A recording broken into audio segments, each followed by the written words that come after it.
Assalamualaikum warahmatullahi wabarakatuh. Kami dari Kelompok 4 akan menjelaskan tugas mata kuliah manajemen mutu dengan judul Sistem Manajemen Mutu yang beranggotakan saya sendiri, Sulastri Belen. Saya Evelyn Stefani. Saya Indri Putriani. Saya Emilia Putri. Baiklah, selamat menyaksikan. Pengertian sistem manajemen mutu. Sistem manajemen mutu memiliki definisi, yaitu sebagai suatu sistem untuk menginginkan dan mengendalikan organisasi. Terdapat 4 pernyataan umum dalam manajemen mutu. Yang pertama, menetapkan sistem manajemen mutu. Yang kedua, mendokumentasikan sistem manajemen mutu. Yang ketiga, mengimplementasikan sistem manajemen mutu. Yang keempat, memelihara sistem manajemen mutu. Sistem manajemen mutu memiliki fungsi.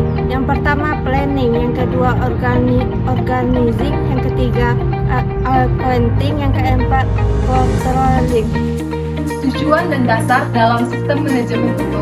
Menurut Jasper, adapun tujuan dari sistem manajemen mutu yaitu yang pertama, menjamin kesesuaian suatu proses atau produk terhadap kebutuhan. Yang kedua, memberikan kepuasan terhadap konsumen. Adapun ruang lingkup yang harus dipertimbangkan di dalam suatu organisasi yaitu isu internal dan eksternal.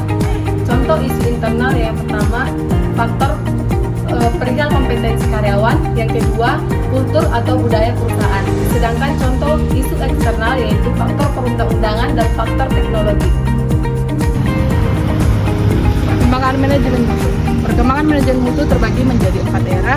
Yang pertama, era tanpa mutu. Yang kedua, era ekspeksi. Yang ketiga, era pengendalian mutu. Dan yang terakhir adalah era jaminan mutu.